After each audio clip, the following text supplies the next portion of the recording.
The world remains constant over the centuries, but human life is like the dew at dawn, or a bubble rising through water. Transitory.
Inactivity serves no purpose whatsoever.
All the world holds dear is but a backdrop of constant motion. I stand before it, alone and unchanging.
Thank you for waiting. I finished checking your adventurer handbook. Here are your commission rewards.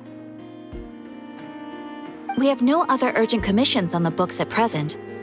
Thank you for all your hard work lately. Perhaps you two could consider taking a vacation. Amazing!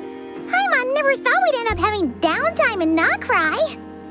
Things were pretty hectic when we first got here.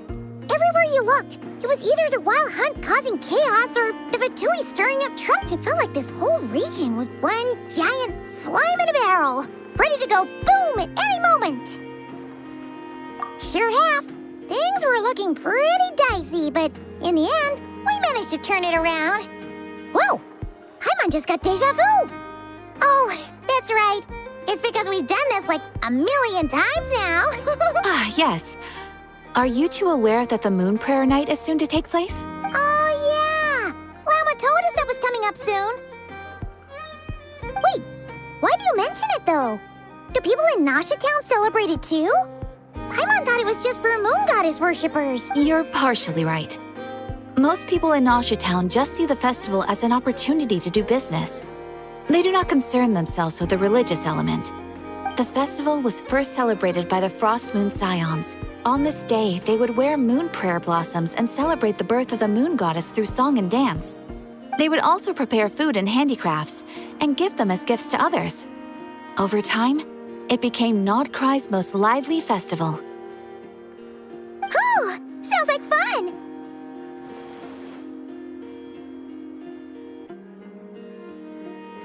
Great! Well, in the meantime, since Catherine doesn't have any commissions for us, let's focus on some personal business instead. When we first got here, you mentioned that this was where your spaceship landed? We didn't get to follow up on it at the time, because we got wrapped up in that whole rare situation, but now we can finally start investigating it properly. Well, there's a saying Paimon's heard around these parts, which goes, if you lift up a rock, you'll find something you weren't looking for. By that logic, you'll never find what you're looking for while you're searching, but the moment you stop looking, it'll jump right out at you. Could be worth a try though, right? Anyway, Paimon suggests we focus on other stuff we want to do for now, and just keep an ear out for spaceship-related intel as we go.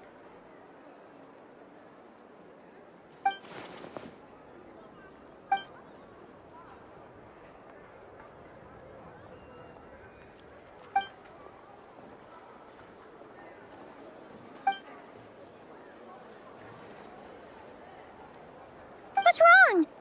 You look super serious all of a sudden. Huh? Paimon gets why you'd be concerned about Columbina, but what does the doctor have to do with anything? Oh, that's true. And now that you mention it, we're definitely overdue for a showdown with the Fatui. It is weird that he hasn't shown himself this whole time. What could he be up to? True. Paimon would much rather deal with Marionette anyway. She says the meanest things, but when it comes down to it, she doesn't seem like a bad person. Maybe it's the pressure of being a Fatus? Especially as a Harbinger. Does she feel like she's gotta act tough to keep up appearances or something? But then, every time we headed out with Rarier, she always wound up having to repair Polonia and her other robots. That's gotta sting. Losing face always hurts more for people who care a lot about their image. She's probably still furious about it. What? Relax, she's not even here. What's the matter? Oh, nothing. Sorry, we'll be on our way now. Where are we again? Oh yeah, Columbina? Right, yeah, let's go see Columbina.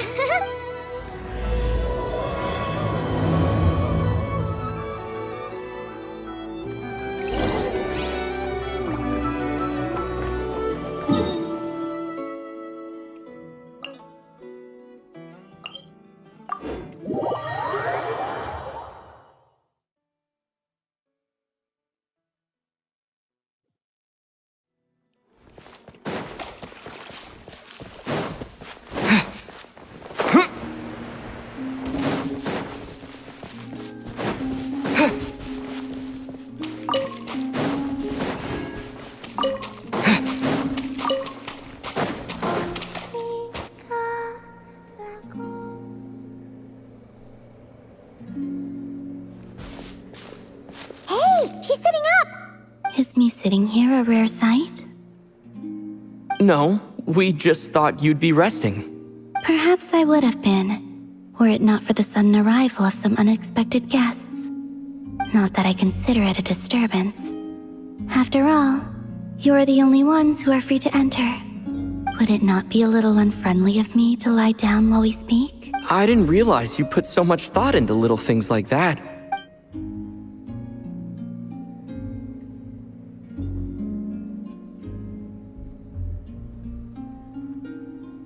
Only sometimes. There have been moments lately where I think about you and your companions. They are warm, mysterious, and cozy memories. Very few of my past memories are anything like that. They say that travelers return home bearing bags full of souvenirs. But my luggage was empty, and I Return home? So, you're still planning on returning to the moon? Yes. This planet continues to reject me, reminding me that I do not belong here. If I remain into that, there will come a day that I disintegrate. And I don't mean reduced to dust, or turned into food for the flowers. I mean, I will cease to exist. Alright then. Well, we're sure gonna miss you. But it sounds... How do you intend... The moon prayer night is soon to arrive. On that day, the moon will be closest to develop. The Kuvaki in this land will reach its peak at that time. I merely need to grasp the tide, and with... Oh, Paimon gets it! It'll work like a slingshot! You make it sound like she's gonna get blasted up to the moon. If I did that, I suspect I would crash into the false sky. I will be using a much gentler approach. But I do like the analogy. It's fun. You see? She gets... In the blink of an eye, the time has... It does feel that way, doesn't it? Time seems to fly fastest when you are in... I have always thought of myself as a wanderer on this earth. And it has never... Yet, just as I plan to depart, it tugs at my arm. Is this a gesture of affection? Or is... Oh. Were you hoping I can... Yes. You are a traveler, so you must have a lot of... Then, what I would say is... enjoy the moment. That's right! Don't overthink it! Happiness is happiness and joy is joy! The point is to enjoy it, not analyze it! I see. Then what I would say is, even though I am very tired right now, I am still happy. I can't tell from the tone of your voice. Oh, really? You don't think I sound happy? I'm just kidding. I could tell you were in a good mood today from the moment... A joke. Albeit not a funny one. Anyway, I assume you're here about you-know-what. Give me your hand. Actually, it's not that. There's something else we wanted to discuss with you. Oh. Then, do you still want to give me your hand? Or not? Sure.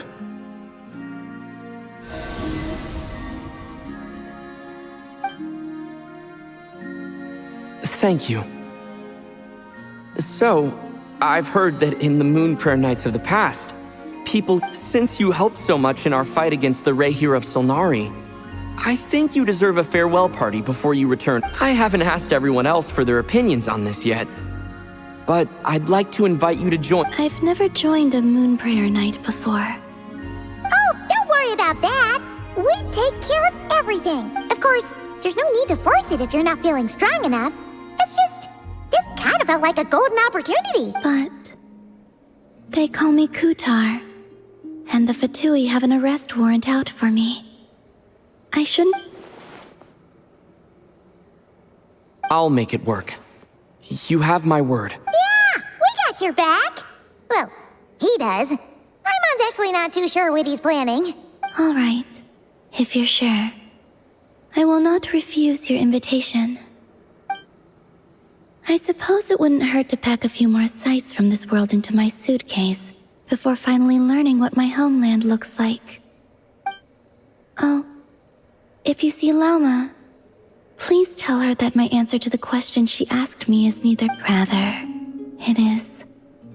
There is no need. That was kinda cryptic, but sure. Guess it's between the two of you. Well...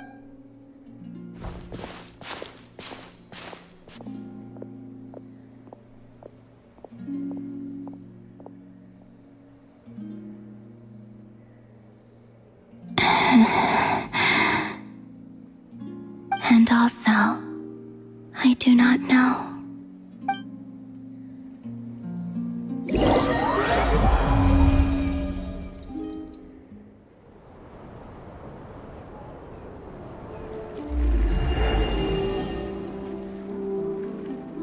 Since she's agreed to join the festival, let's go see who else wants to take part. Lauma's gotta be the person most...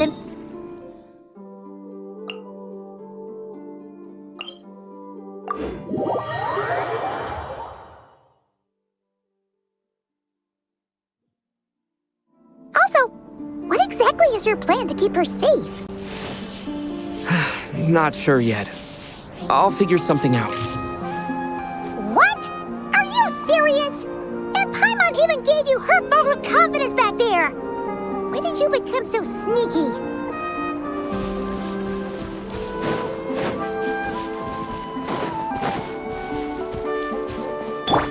Light it up!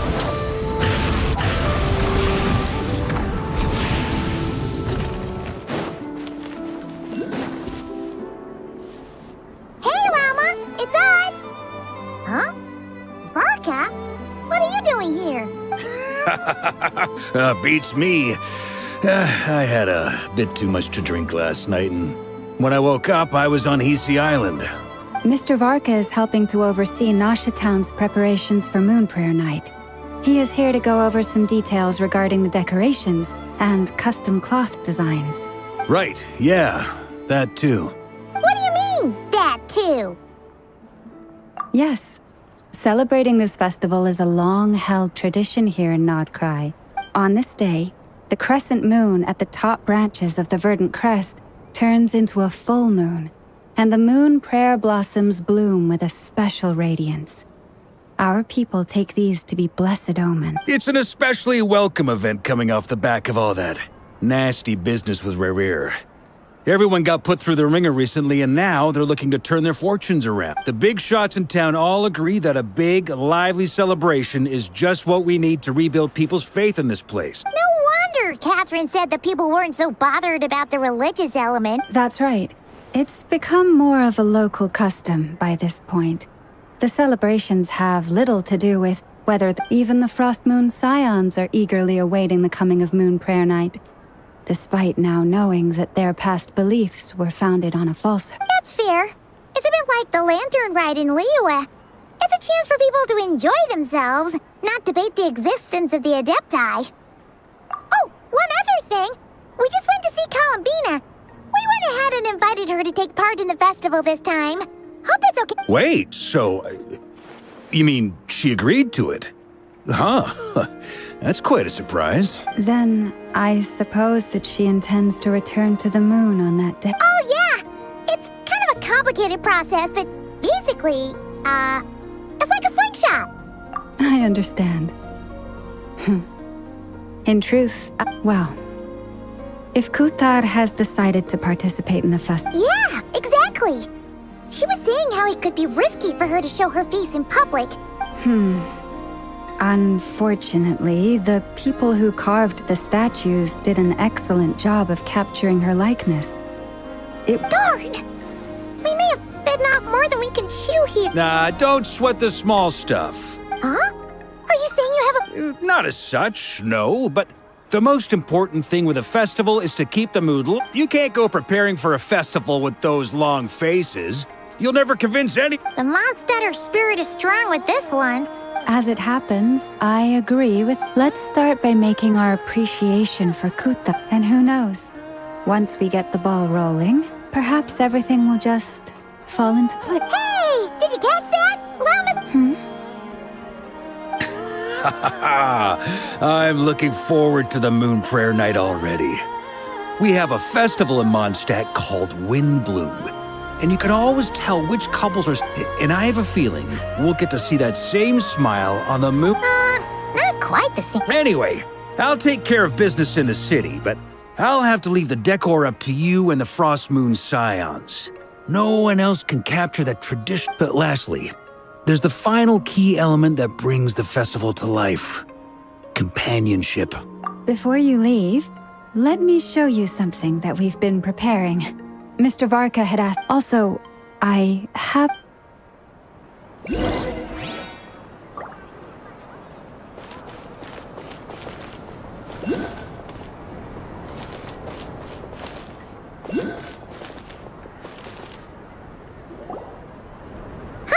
What's this? They sure look like they're having fun. I believe so.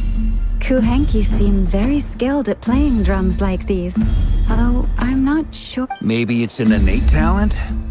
In their eyes, they're probably just playing with toys. Wanatar! You wanna play too? Yeah. She looks more confused. Maybe we can teach her next time if we get the chance.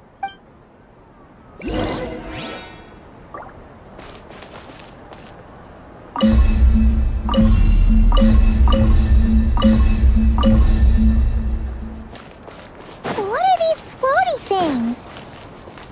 Moon veils. We hang... Everyone seems hard at work. They're preparing items for Moon Prayer Night. For instance, the sculpture being made over here. Mr. Varka and I were just finalizing the details of where it... Ah, there she is. I didn't know the finished article would be so large. Not to worry, though. All the necessary arrangements have been made.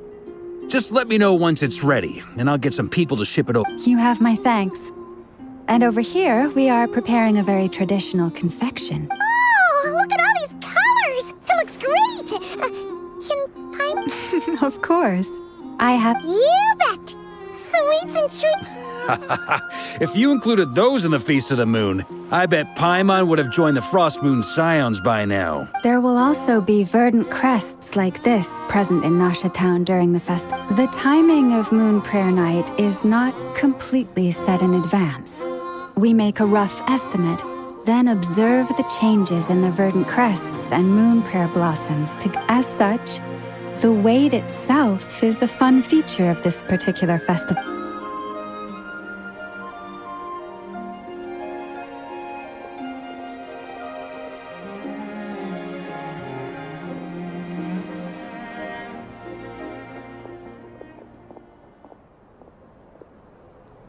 Let's talk here. To tell the truth, I once asked her if she'd be willing to stay with the Frost Moon Scions. I could introduce her. She did not answer.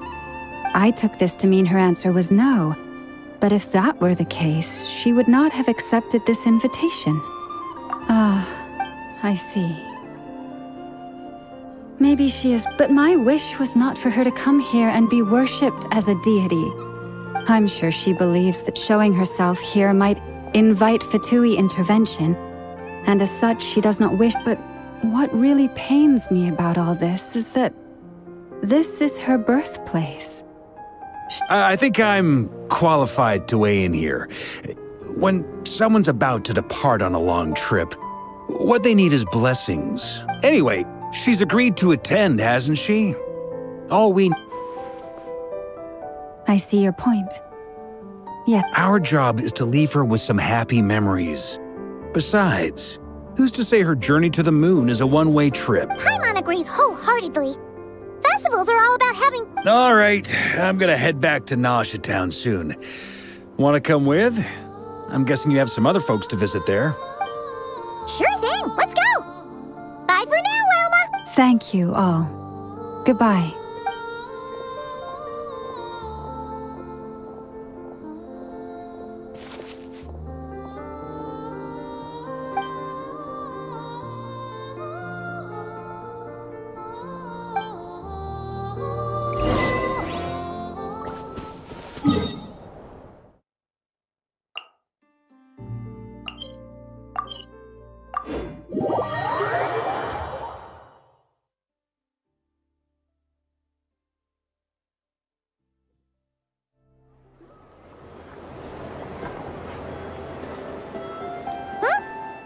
over there. It's Durin and Albedo with Flints. What could they be chatting about? Your guess is as good as mine. Ah, Grand Master, and the Traveler in Paimon. Hello there. It's been a while. Perfect. We have some new volunteers for our investigation.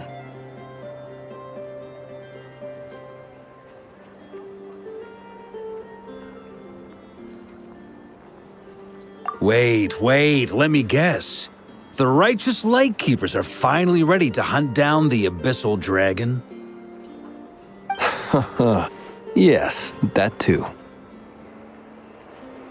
Yeah, right. Oh, wait. Why does everyone keep saying that too? Well, to be precise, the facts match, but not the causality. Wait, so I guessed right? Half right. Don't act so impressed with yourself.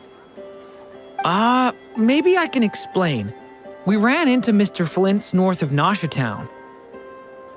At that time, we just noticed a few abyssal creatures out in the wild, but the strange thing was, I didn't detect any traces of abyssal energy on them at all. On closer inspection, we realized that they were not real monsters, but something akin to reflections in the water, or perhaps a mirage.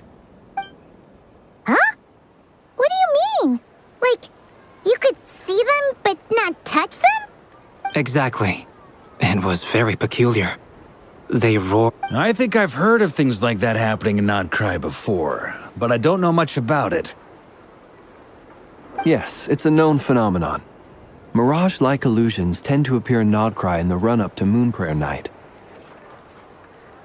From a distance, they appear quite real.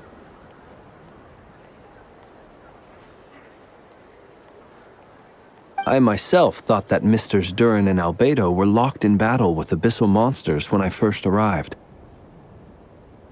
But after sharing intel and investigating a little further, we can confirm that these illusions are harmless. There is no great cause for concern. All the Mirage stories I've heard are either animals, rocks, or small houses. Abyssal monsters, though? That's a first. It's a first for me, too. So I'm planning to look into it further just to be on the safe side. I intend to inspect a few more locations. What about you two? Any plans? Alice contacted me a few days ago. She'd like me and Durin to assist her with an experiment. But we lost contact shortly after receiving the message. I'm sure that comes as no surprise to anyone familiar with her. We don't know when the wind will blow. Yet when the wind blows, we will know. That, in a nutshell, describes how Alice operates. Yeah, that tracks. Okay. Well, I suggest we investigate this Mirage business in the meantime. It's piqued my curiosity, and I'm pretty sure I know someone who will already be 10 steps ahead of us.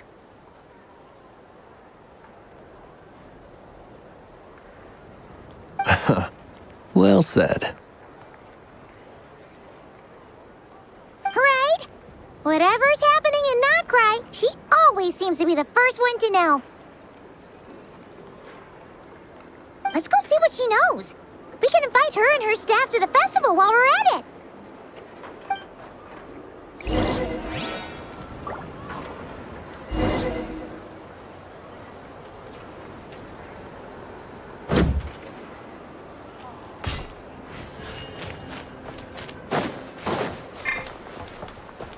Burn it down!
You're right, I have noticed. There's certainly something a little fishy about this situation. Records indicate that this phenomenon can occur in the days before and following Moon Prayer Night. The odds of encountering these phantoms are similar to looking up in the night sky, happening to see a shooting star, but this time, either everyone's getting lucky. Yehoda's out gathering intel as we speak. In the meantime, first... The ones we saw seem to be abyssal Indeed. But we have identified one location where many more of them have made an appearance. And not just given the scale and nature of the phantoms, it's almost as if someone's last memories are coming to life. Oh. So you mean the phantom monsters are hunting down the phantom humans? Exactly. The phantoms can interact with each other, but we have no means of intervening. In addition, some of the human phantoms would seem to be from the very distant past. This is clear both from the clothing they wear and they claim to be from Hyperborea, a name which I've heard from Lauma before. If this is true, it means they must be from 6,000 years ago. Did Paimon hear that right? 6,000 years? It sounds like this merits further exploration. That'd be a big help. I'll leave it with you, Albedo. My knowledge of ancient history is non-existent. I used to doze off every time the pre-Knights of Favonius era came. It's quite a miracle that you were able to understand these phantoms' speech, given how long ago they... I suppose you're right. But I'll leave the archaeologists to ruminate over that conundrum. As an intelligence broker, which, in this case, hopefully means earning myself some good... So calculating. Whew, this intel broker... Sounds to me like we could split the work up. I think the abyssal phenomenon is best left to Albedo, Flint's, and me. Agreed. It coincides with my duty as a lightkeeper. For my part, I'd like to understand the abyss better. Even a little knowledge would go a long way. This is certainly a rare opportunity to study the abyss. But even rarer, perhaps, is the chance to make contact with the ancients. The Curatorium will take the lead on investigating the Hyperboreans. We put in the work to learn what we know so far. It seems only fair that we get some... That just leaves our trusty team of 2 unassigned. Since you became an honorary knight, of course. This was part of my grand plan all along. Oh yeah! By the way, we managed to convince Columbina to come to the Moon Prayer Night celebrations. Would you and Yehoda like... She agreed to that? Huh. Quite an achievement. I'd be happy to join. No point shutting myself inside when the streets are all decked out. I doubt any clients will be and Yehoda loves a party. So... No. Way to contradict me in front of... Wait, no, that's not what I have bad news, boss. So many people. All right.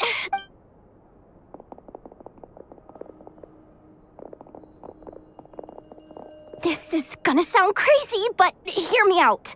I saw one of those phantoms at Star Sand Shoal, and it was like a spaceship? That's gotta be the one you came to Tibet in. You said you saw the same thing through the moon marrow, right? Huh? You already know about it? Ugh, I thought I was gonna blow people's minds. Wait, back up. You came here in a spaceship? Now my mind is blown! What's it like on the inside? Was it like flying through space? I want to know everything! Yep, exactly. Huge discovery! You're the best! Second best intel broker in the world! After your boss, of course. Wow. Really? Well, I don't know if I'm all that. I guess that decides where we're heading next. Come on, don't look at me like that. I know the spaceship doesn't have anything to do with me, but you don't want to leave me as the only one twiddling my thumbs, do you? Fair enough. You can tag along. In that case, let's meet back here to discuss our findings once we're done. I wish everyone a productive investigation. You too!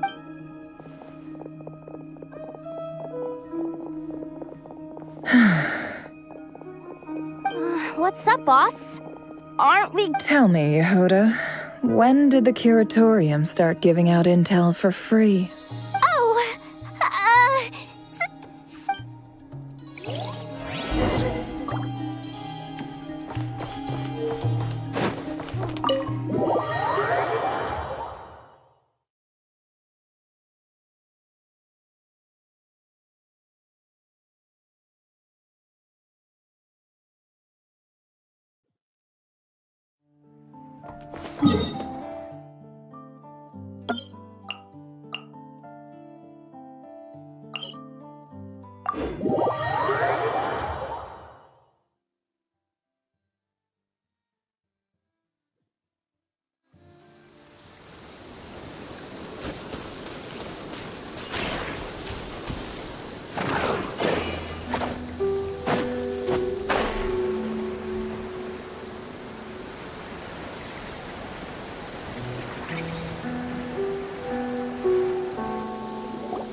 Well, what do you know? Yehuda was right on the money. This phantom really is your species, but that's so weird. Why would it show up here? Is it some kind of projection? Or a ghost? Like, maybe it no longer exists. Ah, you're already here. Miss Lauma, what a surprise. I was, until one of our people informed me that a strange sight had appeared at Starset. No one's ever seen something quite like this before. Same here. Oh, so we heard that these things appear around the festival period. Any idea why that is? Unfortunately not. We have very limited information about them, since they can't be interacted with.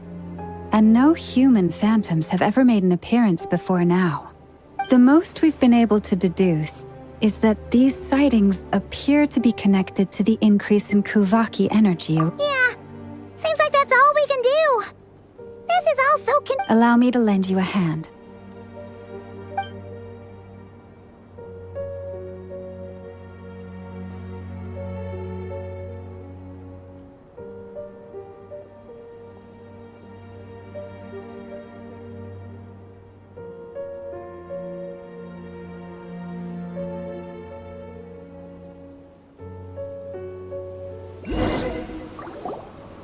Everyone, our friend here should be able to provide us with some information. Is that a phantom rhymehorn deer? I've heard about how the Frost Moon scions live in harmony with the animals and can even communicate with them. That's coming in. Okay.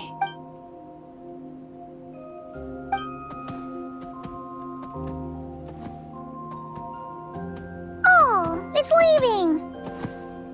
It appears to share our curiosity about this giant spaceship, so I asked it if it wouldn't mind investigating along with... In return, I told it about some nearby spots where the wild fruit grows abundantly.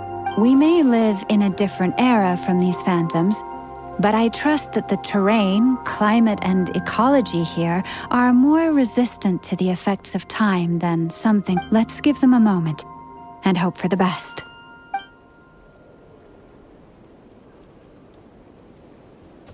All back together? Must have been a lot of fruit. Indeed. Now let me ask them some questions.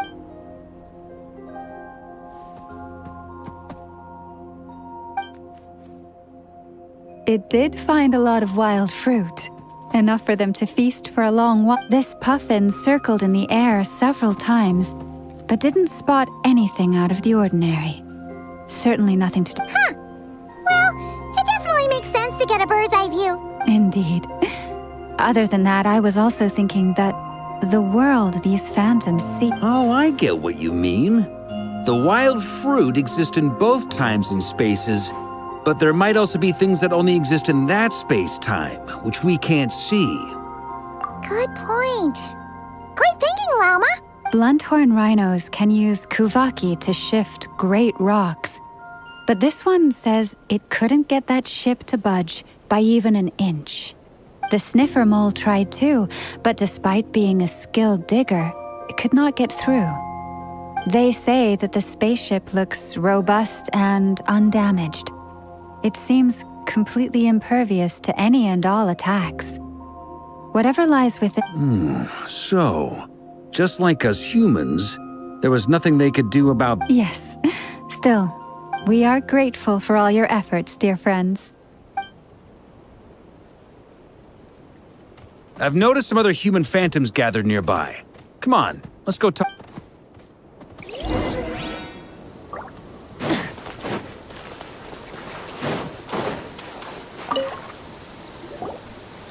What is this thing?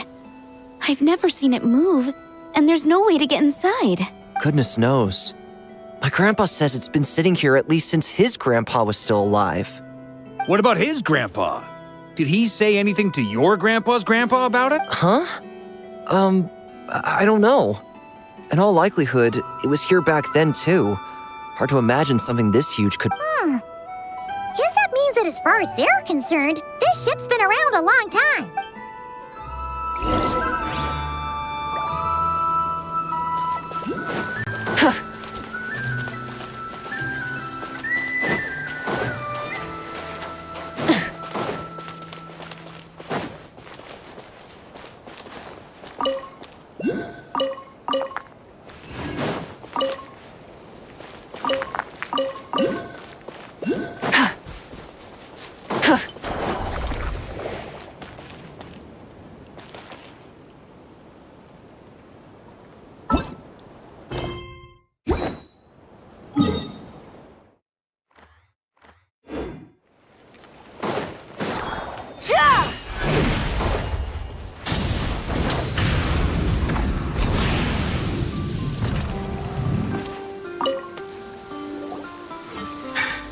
Come on, brothers. If we can get even a small chunk off of this thing, it's gotta be worth a fortune. Today is the day— Huh? You mean Paimon? Yes, brother, I shall join you. Let's make our fortune. We should go with them. What the? This thing is crazy tough. I can't even scratch it. What's it made of?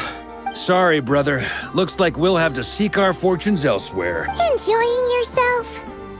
I was just seeing if I could influence this phantom's perception by playing. I'm sure we're all starting to build up an idea of what's going on here now that we've spoken to some of the people. These phantoms are reenacting real historical events in Nodcry. It's almost like we're in some kind of interactive stage play. We can talk to the actors, but the plot is fixed, and we can't influence it. It makes sense. History is set in— Paimon totally thought you were just goofing around earlier. But actually— Of course I was. Anyway, at this point, I think we're forced to conclude that although the Phantom spaceship is right there in front of us, we aren't going to learn much about it from these people.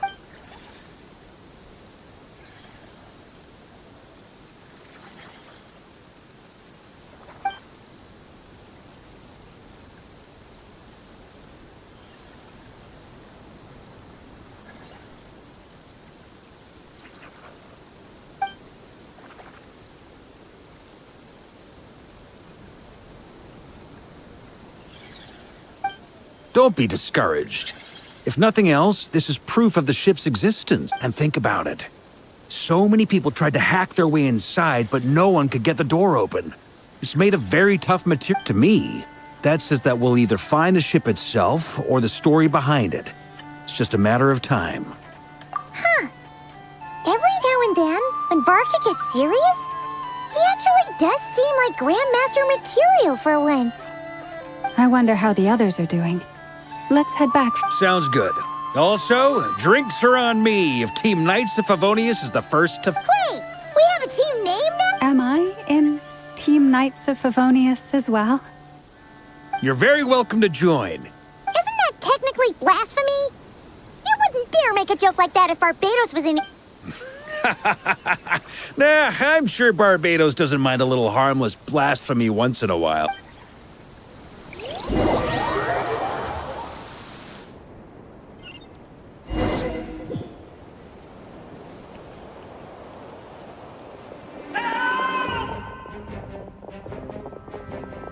Oh, no! Get away! Oh.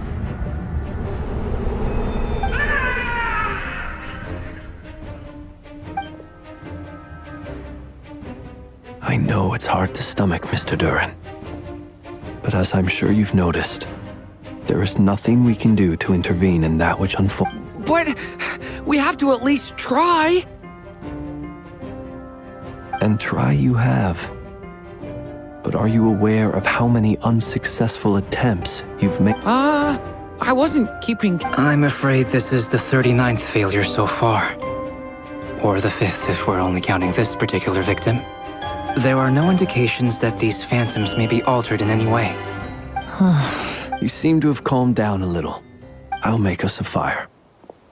You should rest and have some water. Feeling any better now, Mr. Durin? May I ask a few questions? Be my guest. What exactly are we witnessing here? My guess would be that we are seeing Nocturne during the Conrian Cataclysm. Conrian? That is correct. As you know, once the Abyss senses even the tiniest crack, there was a time in the distant past when it permeated all of Nocturne, causing immeasurable harm. Then 500 years ago, the whole of Tevat suffered an abyssal disaster. Once more, Nocturne was dealt a devastation. I see. In the face of the abyssal onslaught, all were like grains of sand tossed around by a tidal wave. The moment you witnessed is but one drop in a whole ocean of catastrophe. All right. I guess that answers my second question, too. I wanted to know why there's nothing I could do to help them, and...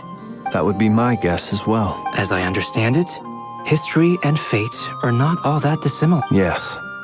Fate was... I still have a couple of other questions for you, Mr. You mentioned more than one abyssal disaster that has struck this land in the past. How can you be sure that what we're seeing is from the And also, from everything I know about you, you're not cold or ruthless, and you're not indifferent to the suffering. Alas, I am forced to show my age. I must be 600 or 700 years old by human measure. Wait, so you... One is not easily moved by history when one has witnessed the truth firsthand. I'm sorry. You needn't apologize. Your passion is a good thing to have. Now, at the risk of offending you, I have a question in return. Your curiosity toward the Abyss, is it born from hatred, or... I only ask because I kept a fragment of Rarir's body in my lantern for a short time. Specifically, his heart. So I know what a burden it can be to carry the Abyss with you. And I hear its power growling from somewhere within you. In my eyes, your mere existence is a miracle. My honest answer is... I don't know. I don't think I have the confidence to say for certain. What I will, even before I became who I am today, the question dogged me constantly. My doubts remain unresolved. But when we fought Rarir, sometimes it is the darkness within us that allows us to achieve the impossible. I certainly got the sense from your 39 attempts that you were trying to achieve the impossible. It sounds like you've resolved to see the truth for yourself. Absolutely. In that sense, he and I are quite similar. Then I wish you every success. I look forward to the day of your transcension. Well, if everyone's caught their breath, I suppose we should head back. Oh, and one last thing. I'd appreciate if you kept our discussion about history.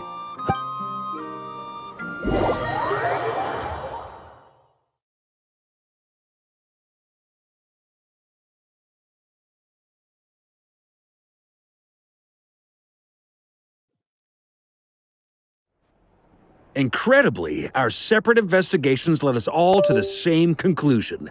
Hooray for consent! Yeah, but we barely learned anything, though.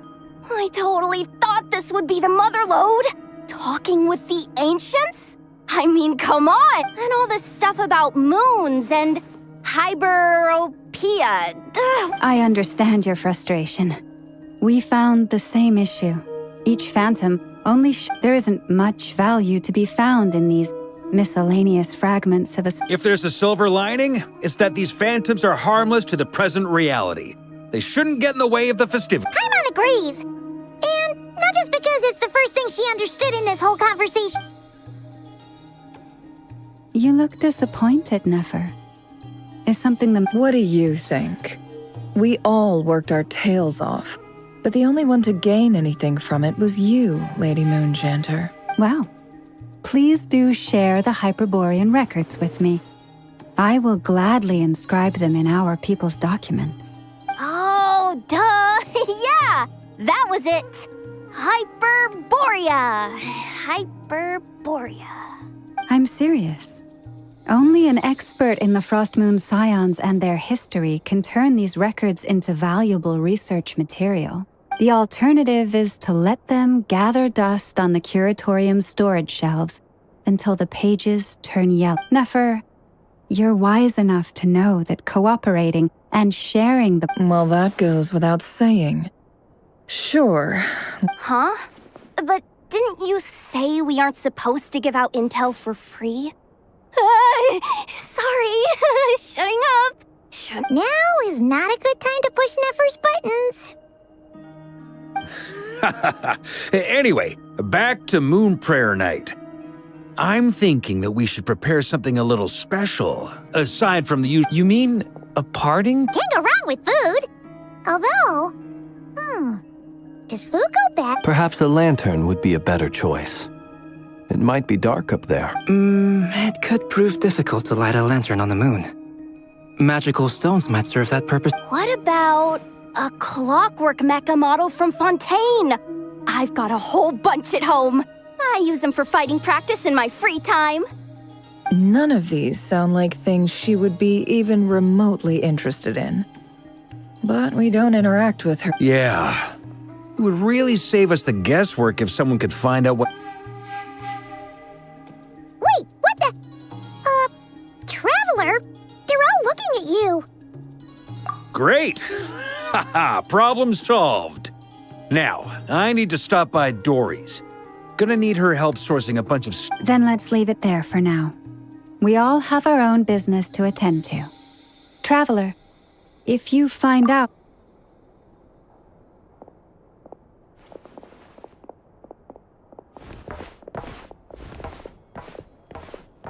Is something the matter?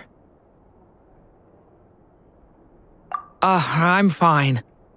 It's just... I'm still feeling a little... But it's okay. This is something I have to work through. I'll be all right. Thanks for your concern. Well, don't put too much pressure on yourself.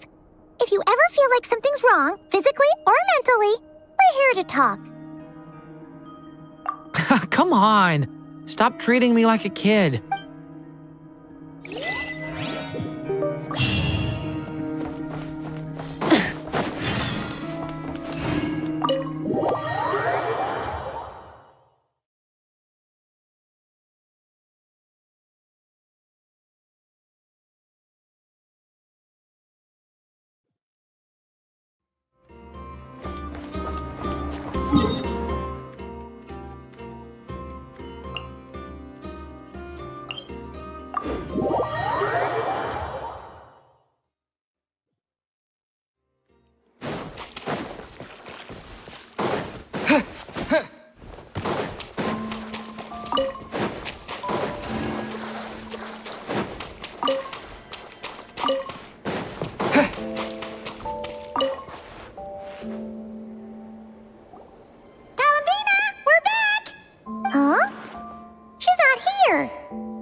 Henki here last time too?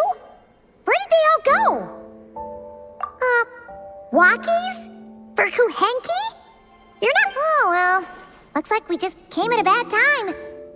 There's still a few days until Moon Prayer Night, so we're in no rush. Besides, she needs time to rest anyway.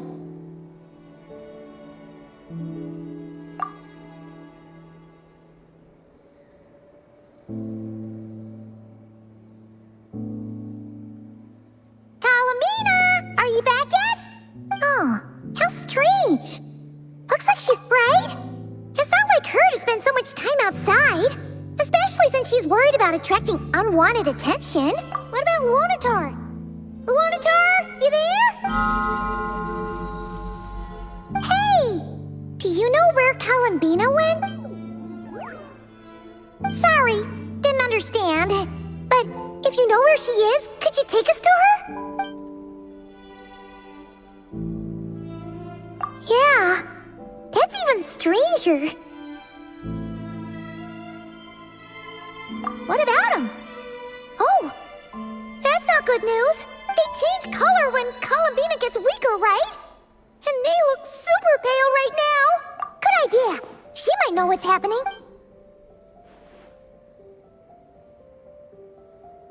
Llama!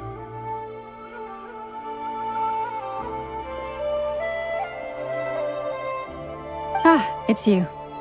How is Kutar? Is she okay? No, she hasn't.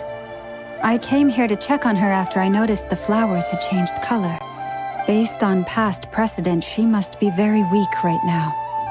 Even getting up to walk would be a struggle. Not to mention that she doesn't do that at the best of times either. So yeah, this is super weird. No. Very few people are in the know about Kutar's whereabouts. And if anyone suspicious had visited, they'd have... Come on. Let's go to Nasha Town. If anyone has seen her, someone there will know about it. It's not... Makes sense. Let's go!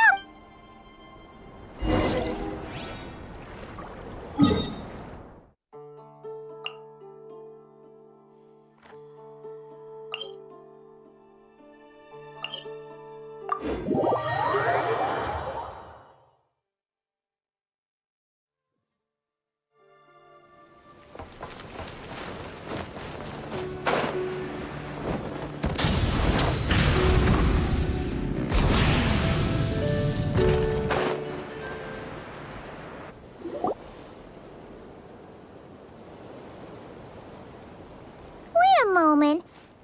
Is it just Paimon, or is this all kind of suspicious? Is there a... No, I don't Alas, your free and easy adventure time is over. Whoa! Where'd that voice come from? Not sure, but it's definitely hostile. No, not that way. The final boss is right here. The... Sniffer Mole? That's the final boss? Surely not. Oh! Okay, the jig is up. I'll stop teasing you. Turn around. I'm right behind. It seems I've managed to leave quite an indelible impression, even though you've never seen my face. Ah, nothing could make a great mage more pleased with herself.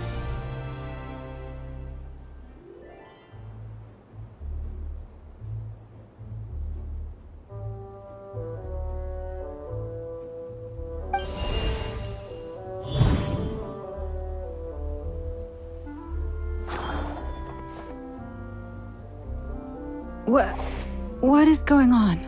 I've heard that all the big shots in Teyvat have long, wordy titles that stun people speechless when they make their entrance.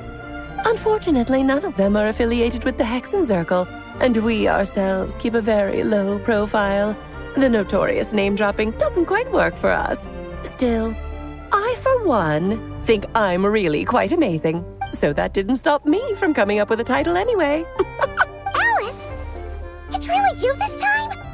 Not a lantern or a dodo but Alice in the flesh? Oh, that's right. So, what do you think? How does it feel to finally meet me?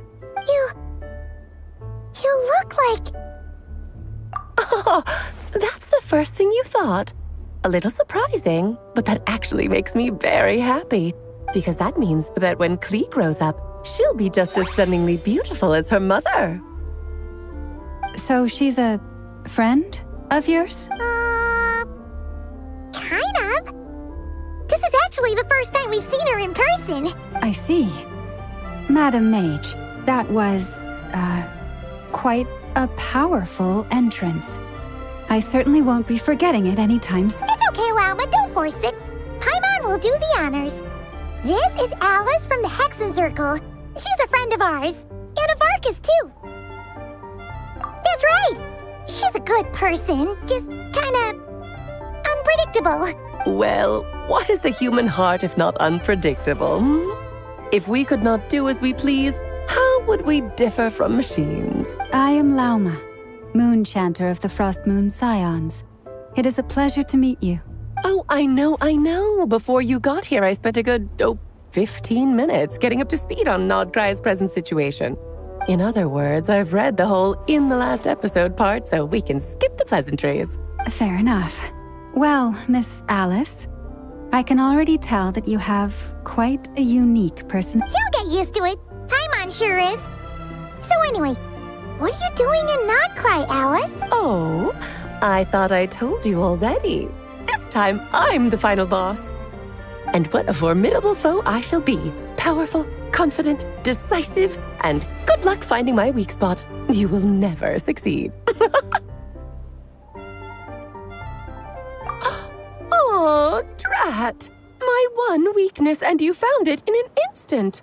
Fate has been dealt a devastating blow. Thus falls the great Dodo King. Why are you playing along with this nonsense? For funsies, of course. What's wrong, Paimon? Are you disappointed in me? Am I a gigantic letdown? No, it's just... you seem like a busy lady. And this is the one time you've shown up in person. Paimon figured it would be for something more high stakes than just goofing around. You're quite right. I'm here in Notcry because something big happened. Something big enough it caught the attention of the Hexen Circle. It concerns the 3 moons, Tevat's borders, and of course, the moon goddess you are currently searching for. Kind of. Why don't we discuss this over a pot of tea? My main reason for coming on this trip to Tevat was, of course, to have some fun. But I do technically have a job to do as well. Namely, maintaining the... I'll skip over the complicated parts. But to sum it up, abyssal energies are all that lie beyond Tevat's border.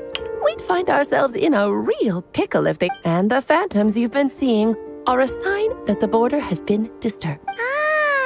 No wonder... Is it because the real moon is now so close to us that its power can cross the border? In part, but only a negligible amount passes through.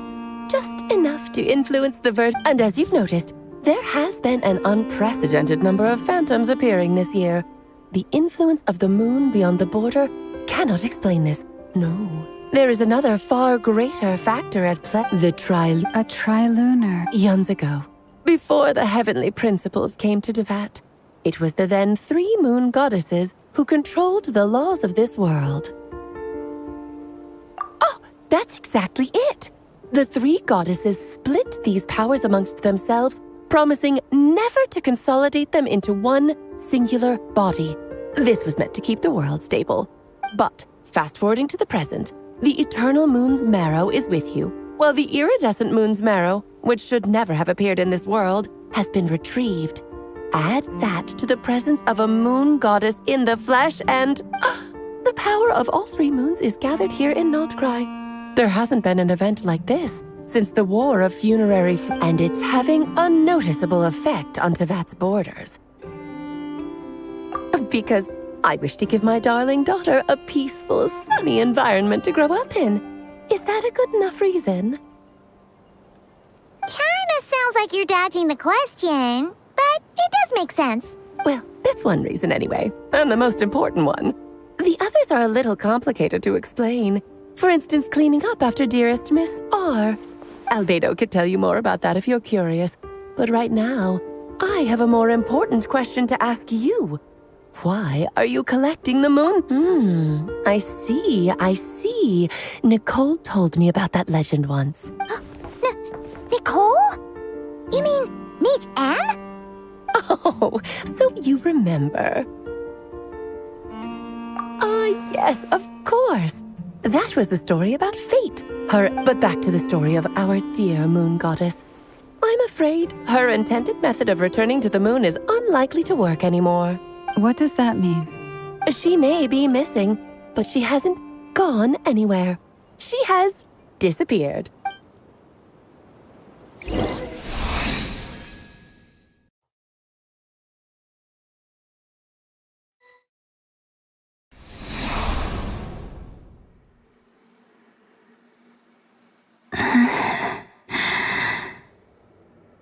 My body is so heavy.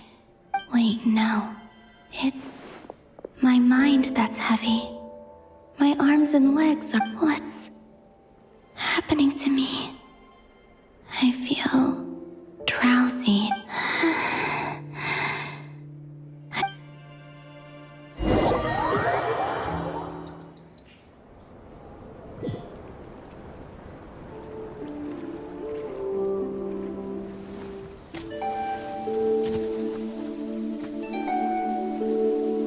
Are you out for a walk too?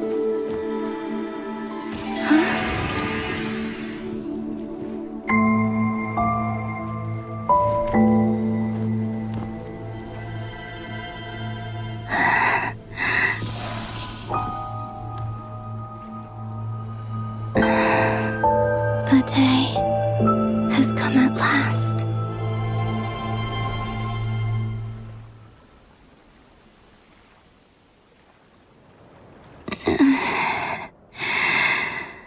Have I grown so weak that I can't even sustain my physical form? But Moon Prayer Night is nearly here. I was so close to returning home. Death is near. Is this... Will I return to the moon? So far, at least, I still exist. Even if not physically, but as my power wanes, I'm sure that too will fade. I suppose I might take one...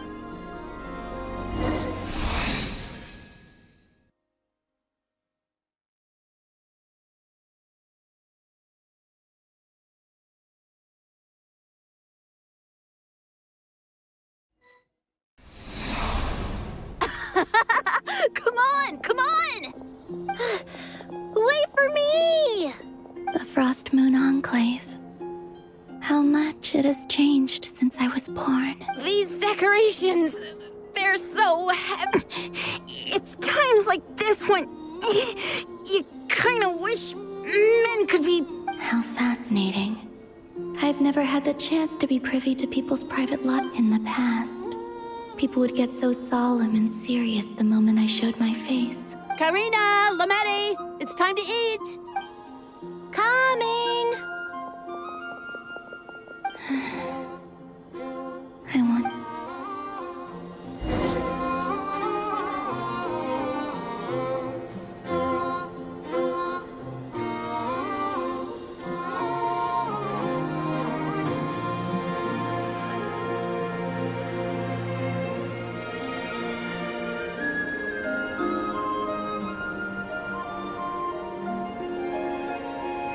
So just fill these balloons with air, right? Yep. Try a couple now to test things out. The rest can wait till Moon Prayer Night. Think fast. Rita! Teasing an acolyte of the Frost Moon Scions? Surely that's a punishable offense.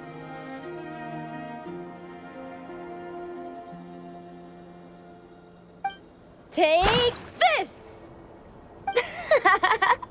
Huh? All right, enough horsing around. Lady Lauma gave us a task. The task is just to check that the balloons don't leak, right? Doesn't matter if we fill them with air or water. Okay, you got me there. And you got me there. But still, we can't use all the balloons before the festival even starts. We won't use all of them. And as long as Lady Lauma's trusted acolyte doesn't snitch, this can stay as a little secret between friends. A couple more can't do any. Oh, you menace. Then, think fast!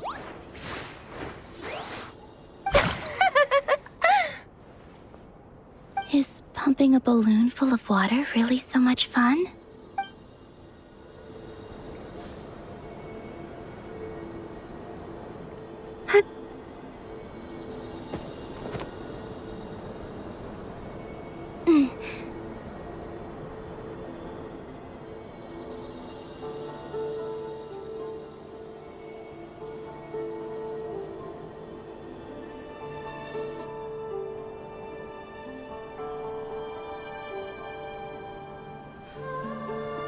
I'm sure you're both tired from playing all day. Come on, eat up. A plain, humble meal. That has always been the way of the Frost Moon Scions. Huh? How come Lamatti got a midsummer berry dessert? I don't mind sharing. You can have a bite of mine if I get... I've never shared food with anyone before. Even at the Harbinger tea parties. And when I couldn't finish my food offerings from the Frost Moon Scions, they'd leave the leftovers out under the moonlight for the— Hey! That was 2 bites! Oh, then you can have another bite of mine. Oh, you too. Oh, don't fret now.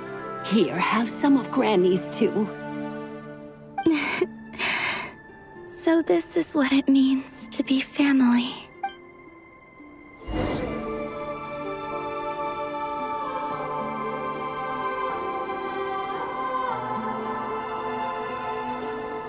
I'm seeing so much that I'd never usually get to see. They'd never act like this when I was around.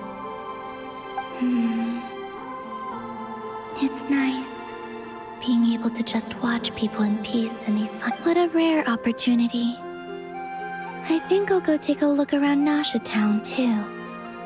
Maybe the Traveler—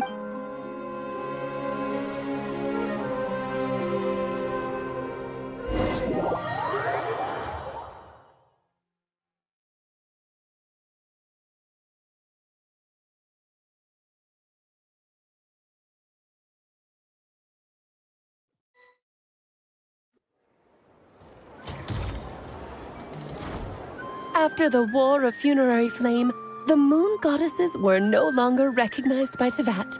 They lost the whole foundation for their existence. That's why the Moon Goddess's strength is fading. She cannot withstand the world's rejection of her. To be more pedantic about it, the Moon Goddesses did something to offend the heavenly principles, and that's why they were ousted.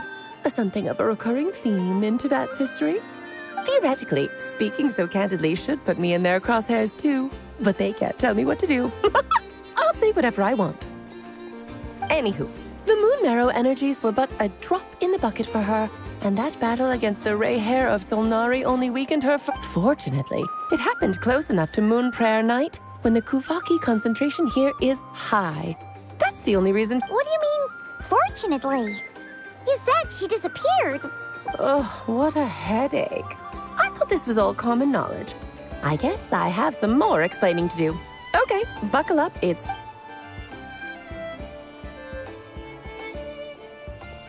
Now, I said earlier that the Moon Goddesses lost the foundation for their existence.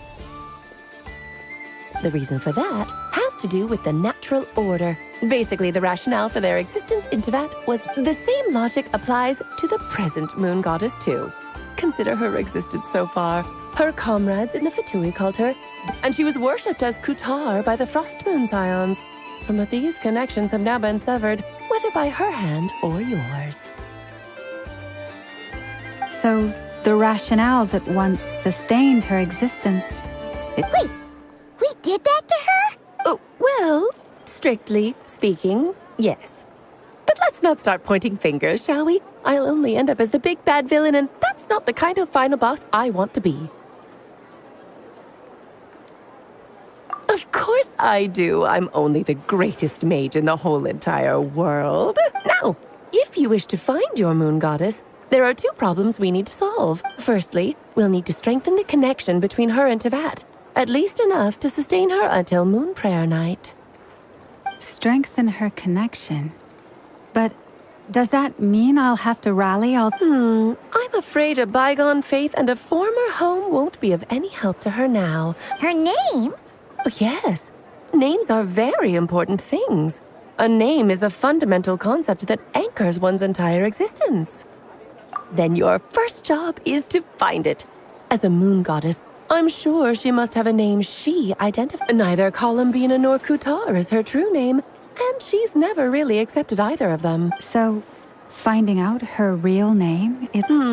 Yes, I know it sounds like a small step, but every journey begins that way. The second problem is with her plan to use the Moon Marrows to return to the moon. Unfortunately, piercing through the false sky will take an enormous amount of power. Given her current condition, she won't be able to provide anywhere near enough power.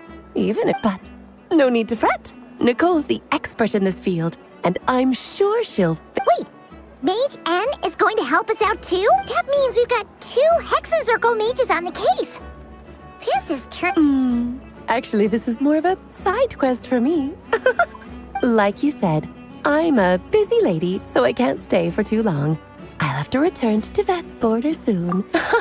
That's the upside you get for looking out for my little Klee. Hopefully that will incentivize you to carry on keeping her company in the future. Anyway, jokes aside, you'd better get moving. It will take quite a miracle for the moon goddess's consciousness to hold out. Oh, I suppose I might as well tell you where Nicole is before I leave. Off you go now. Time to meet your new friend. Oh, yes, and a little suggestion. Don't forget to mind your heads. What? I wonder how Durin's doing. I should really go see him before I head back. You really are super busy. I most certainly am. There's so many children I have to keep tabs on just in Mondstadt. Durin, Albedo, Venti, Varka... Klee didn't make the list, huh? Of course not. Klee is my pride and joy. I have no qualms about her, because she's the best child in the whole wide world. Yep. Klee's a little angel. I'm glad you agree. Well, all the best. See you when I see you.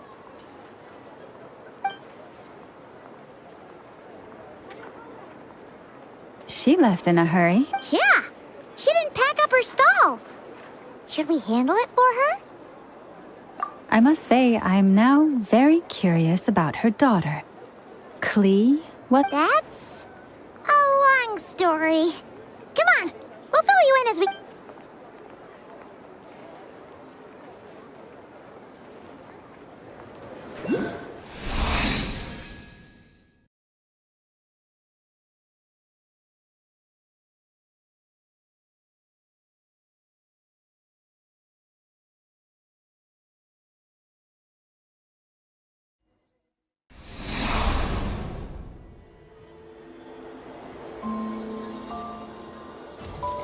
What a lively place.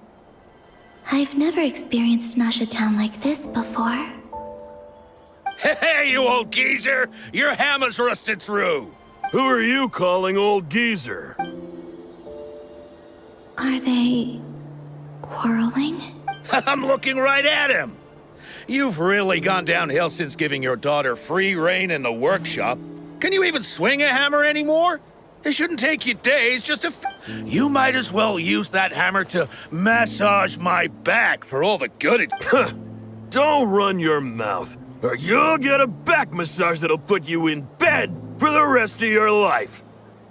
Look, the materials haven't arrived yet, all right? I'll bet you send all the materials to your little princess.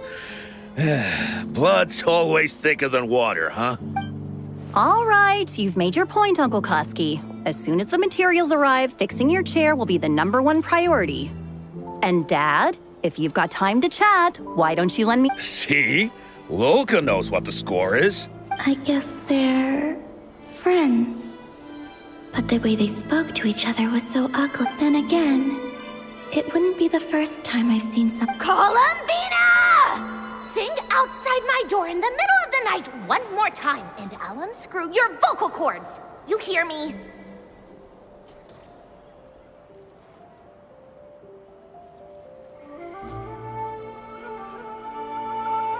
Oh, Sandra. So that was her way of trying to be friends with me.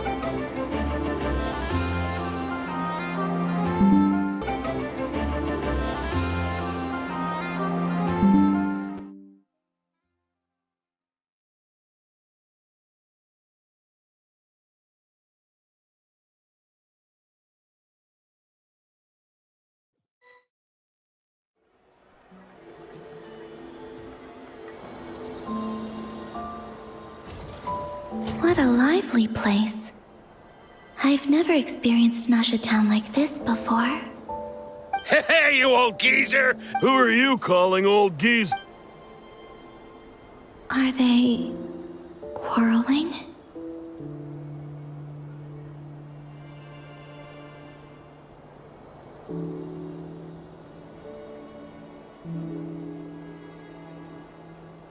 I'm looking right at him. You've really gone downhill since giving your daughter free rein in the workshop. Can you even swing a hammer anymore? It shouldn't take you days just to fix a single chair. You might as well use that hammer to massage my back for all the good it's doing. Don't run your mouth, or you'll get a back massage that'll put you in bed for the rest of your life. I'll bet you send all the materials to your little princess. All right, you've made your point, Uncle Koski. As soon as the materials arrive, fixing your chair will be the #1 priority. See? Lolka knows what the score is. I guess they're friends. But the way they then again, it wouldn't be the first time I've seen something like Columbina! Sing outside my door in the middle of the night one more time, and I'll unscrew your vocal. Oh, so that was her way of trying to be friends with me. What a pity.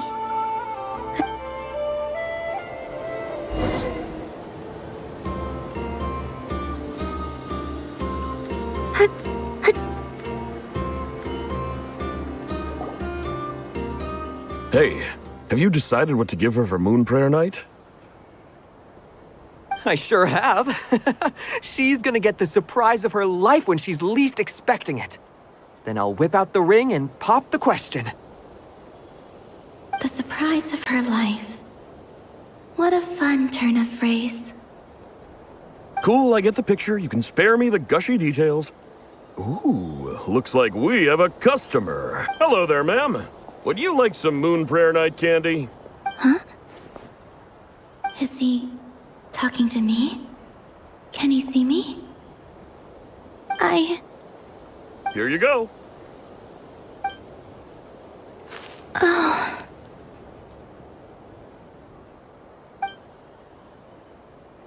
Come back anytime. Right. Now, where were we?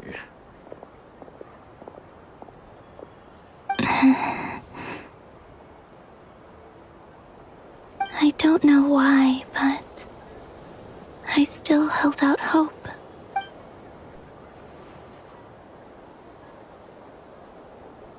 The most important thing right now is to find that mage. This name thing seems super important too, but where do we even start looking? I'd better go pay the Fatui a visit.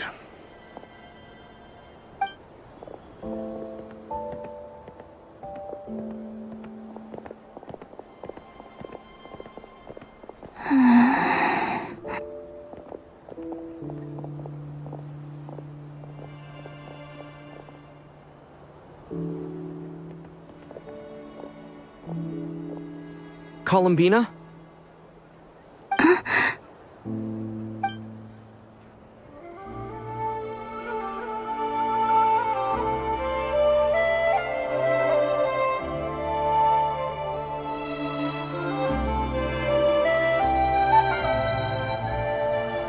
Traveler?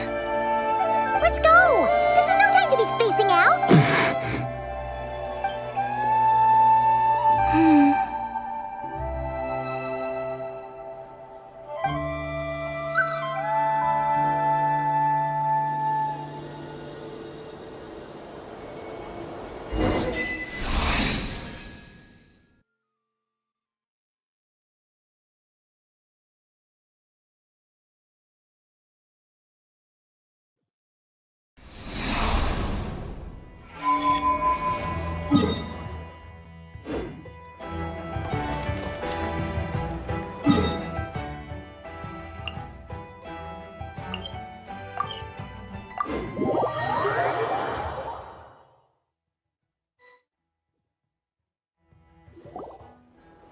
Where are they going? They mentioned a mage and a name?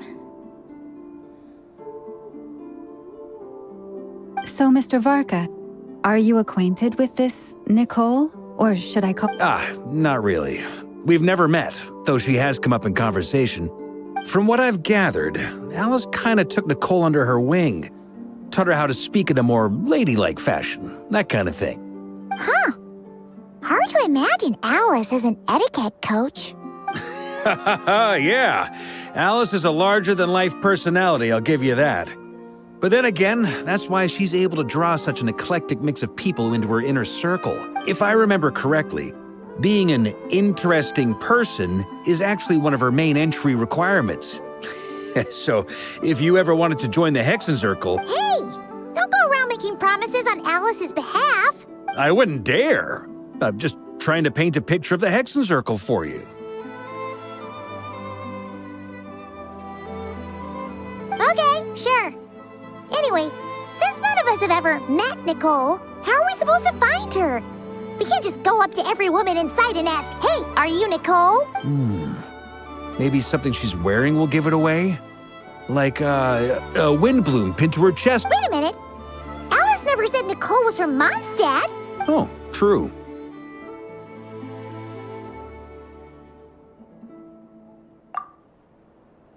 That would be... this young lady, then?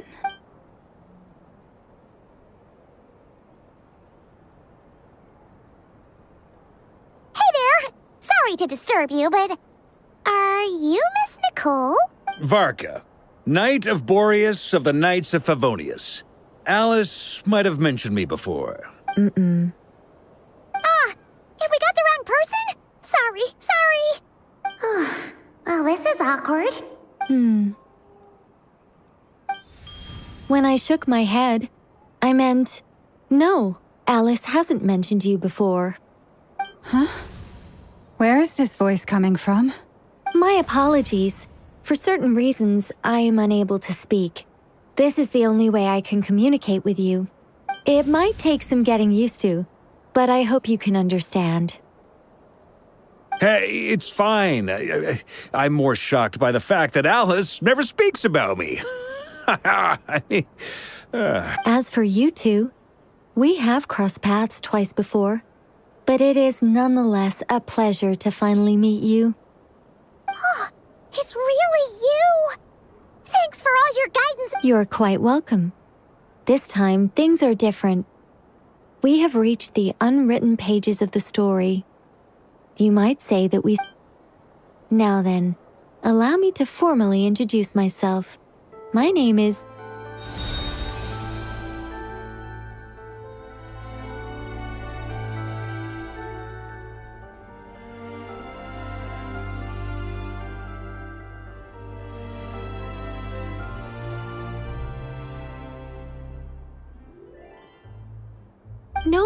No, stop!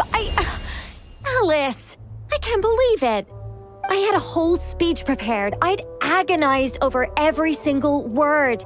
She always picks the worst moments to ruin other people's plans. I'm so sorry about that. Alice took the liberty of devising some bespoke self-introduction magic for each member of the Hexen Circle. But I could have sworn I deleted all of the triggering conditions for it. How did it bypass everything? Oh, this is a very different side of Nicole than what we're used to. Is she not used to face-to-face interactions? Don't worry about it. We've seen that introduction magic once already, so it wasn't too much of a shock. Please go on, Miss Nicole. We'd love to hear what you have to say, or... well, communicate. Huh? Are they talking to this lady? Will you all promise to forget that horrendously embarrassing introduction? Sorry? Embarrassing? Yes. My name is Nicole, and I am one of a very few angels who have retained both their... The Traveler and Paimon should be no strangers to this concept. There is another of our kind in Natlan. They call her the Lord... Paimon remembers her. Yes. Well, I have retained more of my power than she. It's because I don't have a long-term... no. We'll We'll be here all day if I get into the specifics. Moving on. If I'm not mistaken, you are here because you wish to learn how one might reach the moon beyond the sky. That's right. Is that something you can give us any guidance on? Yes, I do know a way. It began with the Hyperboreans, who lived after the War of Funerary Flame. Blank looks. Maybe I should, or maybe not. It shouldn't be an issue. I'll fill in the gaps for you when we have more time. Anyway, after that war ended, the three moons retreated to beyond the false sky. The Hyperboreans were humans I once aided. They accepted the civilization and creations bestowed upon them by the angels. But despite accepting many blessings of the angels, many among them still held on to their faith in the moons. Even after the War of Funerary Flame, they sought to contact the moon goddesses beyond the sky and receive their guidance. But all three had passed away by that point. This mage has a unique method of communicating. Is she talking about the moons? Yes, but they did not know. And so, still they prayed for the moon goddess's mercy. After building titanic structures that consumed vast amounts of Kuvaki, at last they glimpsed the moons and heard their voices. But of course, they were gravely disappointed. For it was then that they realized, it is. Humanity was in a very sorry state at that time. The angels who had once aided them were gone, and the War of Funerary... Just a second, I gotta ask. How relevant is all this history to the task at hand? Well, I mean, it's... Okay, it seems we've drifted into irrelevant narrative water. It's been a while since I've had the chance to speak inside someone's head. As soon as I got started, I lost control, and the words just flowed out like a what I'm trying to say is... Right, yes, that's it. The relevant part is the ritual created by the Hyperboreans. The fact that they bypassed the false sky and saw the true moons implies that they successfully built a connection between Tevat, which means, with enough Kuvaki and a sufficiently stable connection... Okay, so they built some Is something wrong? I just didn't expect you to summarize it so well. It turns out I could have said all that in one word, if only I'd managed to think of it.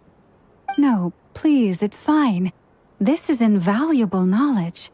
I'll be sure to record and... Oh, really? Well, in that case, I suppose I could backtrack and add some more detail. I did gloss over a few things so far. Whoa, time out. Let's summarize what we've got first. The Hyperboreans were the last ones to use this method, right? So we somehow need to find whatever structure they built and make sure there's enough Kuvaki to... Luckily, we have the moon marrow of both the eternal and iridescent moons, so we're all good for Kuvaki.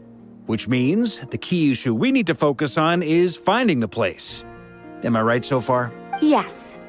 Although I expect the structure is long gone by now. That said, what if we could take advantage of the phantoms to travel back to a time when it still existed? Well, travel back isn't quite accurate. It's more like we'd be creating a handshake between 2 points in space. We wouldn't even have to pick a time when it still existed.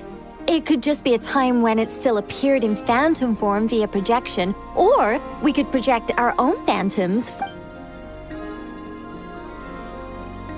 You look lost. Was that too hard to follow? Yeah, things got a little, technical there. Paimon's brain is reaching capacity. All right. Let me think about how to put this more simply. Okay, got it. Over the next few days, I'll search for phantoms that we can use. Once I find one that meets the criteria, I'll let you know and we'll regroup. By completing certain rituals, specific individuals will be able to enter the phantom and make it to the Hyperborean structure. If everything checks out and it looks feasible, we'll just need to wait for Moon Prayer Night, and we can send the moon goddess back home. I'm really skimping on the detail here. I think so. For now, we'll just wait to hear from you. Yes, Basically, yeah. Great. Counting on you. In the meantime, we'll focus on... My name? Are they... Excuse me, Miss... Go on, Miss Nicole. This conversation was a little all over the place. I didn't catch your name. I am Lauma, of the Frost Moon Scions. Ah, I did wonder. I noticed that you listened very intently when I spoke about Hyperbore. If you'd be interested, I'd love to visit you this evening and go through it again in greater detail. Also, if you were serious about making a record, it would be too risky to simply write down the raw details as is. I would suggest some tweaks. Maybe rewrite the stories as... Anyway, we can cross that bridge when we come to it. So, see you later then? Oh, and no need to prepare anything. Just a cup of tea will do.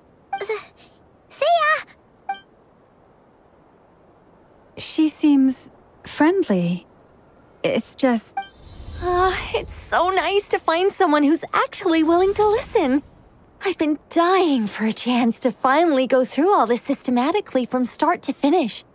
Any longer and I'd probably start forgetting it. Now Paimon gets why Alice told us to mind our heads. Ha ha ha ha! What did I tell you? A lot of quirky people in Alice's orbit. Now then, the next order of business is... Where do we start looking for the moon goddess's name? Maybe the rest of what Nicole has to say might... Once I've heard her out, I'll summarize the salient points and share them with you all. I'm also inclined to review our other documents. Yes, but many of the more factually accurate records are from after Kuthar's birth. Sounds like we're gonna follow Columbina's journey through Devat, huh? In that case, we'll start by heading to the Frost Moon Enclave. Sounds like a plan. Take this with you. I'll see about getting in touch with the Fatui. It'll probably just be Arlecchino and Sandroni again. They're the only ones who would want... Thank you, Mr. Varka. Don't mention it. Honestly, I'm more comfortable dealing with the Fatui than prying into the details of a young lady's childhood. Catch you later. I should follow them. Just in case there's some way that I can help.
Ad Astra Abyssosk.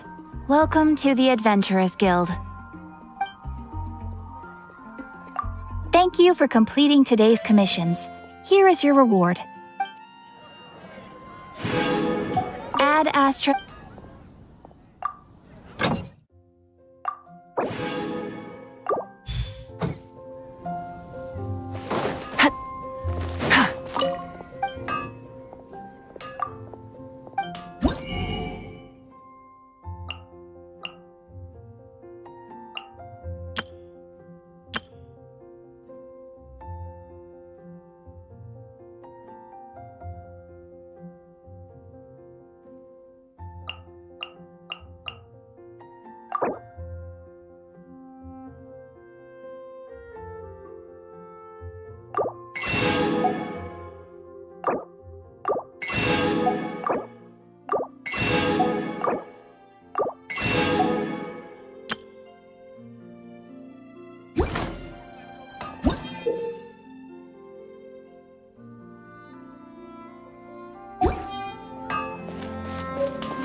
should I choose?